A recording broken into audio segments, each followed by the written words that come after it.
चलिए जानते हैं उत्तर प्रदेश की बड़ी महत्वपूर्ण और सेलेक्टेड खबरों को कुछ ही मिनटों में। राज्य सरकार ने बुनियादी शिक्षा को मजबूत बनाने के लिए निपुण भारत मिशन और निपुण 2.0 कार्यक्रम को आगे बढ़ाने की तैयारी तेज कर दी है।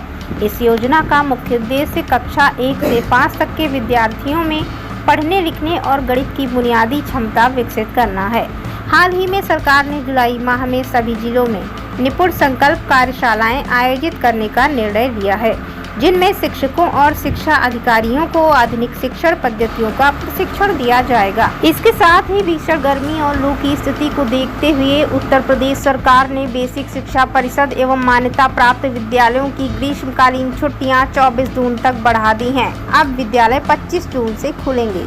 सरकार का कहना है कि विद्यार्थियों के स्वास्थ्य और सुरक्षा को प्राथमिकता देते हुए ये निर्णय लिया गया है। तो चलिए जान लेते हैं उत्तर प्रदेश में आर्थिक क्षेत्र से जुड़ी बड़ी खबर।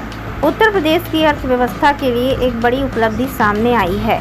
राज्य का निर्यात पहली बार 2 लाख करोड़ रुपए के आंकड़े को पार कर गया है।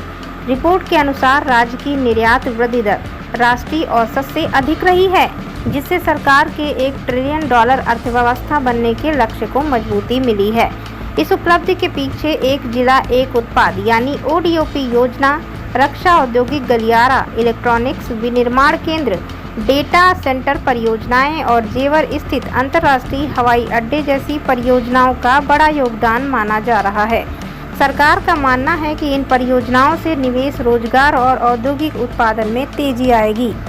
इसके अलावा राज्य सरकार ने ग्रामीण क्षेत्रों में डिजिटल कनेक्टिविटी बढ़ाने के लिए प्रोजेक्ट गंगा शुरू किया है। इस परियोजना के तहत लाखों परिवारों तक हाई स्पीड इंटरनेट पहुंचाने तथा डिजिटल शिक्षा, टेलीमेडिसिन और ई-गवर्नेंस सेवाओं को मजबूत करने की योजना है। इससे ग्रामीण अर्थव्यवस्था को नई गति मिलने की उम्मीद है। चलिए जानते हैं दोस्तों अगली बड़ी खबर के बारे में। उत्तर प्रदेश में विभिन्न सरकारी संस्थानों और प्रशासनिक तंत्र को मजबूत करने के प्रयास जारी हैं। हाल ही में राज्य सरकार ने राष्ट्रीय पात्रता सह प्रवेश परीक्षा नीट में शामिल होने वाले लगभग 3.5 लाख विद्यार्थियों के लिए विशेष व्यवस्थाओं के निर्देश दिए हैं। परीक्षा 59 जिलों में आयोजित होगी और अभ्यर्थियों की सुविधा के लिए रोडवेज बसों में किराए में 50% छूट तथा अस्थायी आवास की व्यवस्था करने को कहा गया है। सरकार ने अधिकारियों को परीक्षा की पारदर्शिता और सुरक्षा सुनिश्चित करने के निर्देश भी दिए हैं। वहीं सोशल मीडिया पर फैलने वाली अफवाहों और गलत सूचनाओं पर निगरानी रखने के लिए विशेष व्यवस्था की जा रही है। तो चलिए जानते हैं दोस्तों मौसम से जुड़ी बड़ी खबर को। उत्तर प्रदेश में 19 जून को मौसम का मिजाज गर्म बना हुआ है।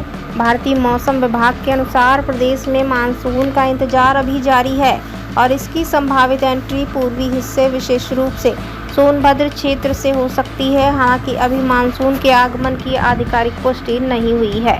वहीं प्रदेश के कई हिस्सों में तापमान 45 डिग्री सेल्सियस के आसपास पहुंच गया है। प्रयागराज राज्य के सबसे गर्म शहरों में शामिल रहा, जिसके कारण वहां येलो अलर्ट जारी किया गया है। लोगों को दोपहर के समय अनावश्यक रूप से बाहर न निकलने और पर्याप्त मात्रा में पानी पीने की सलाह दी गई है। मौसम विभाग ने आने वाले दिनों में कुछ जिलों में तेज आंधी, गरज चमक और हल्की से मध्यम बारिश की संभावना भी जताई है। इससे भीषण गर्मी से कुछ राहत मिल सकती है। राज्य सरकार भी मौसम संबंधी परिस्थितियों पर लगातार नजर बनाए हुए है और आवश्यक होने पर राहत कार्यों के निर्देश दिए गए हैं।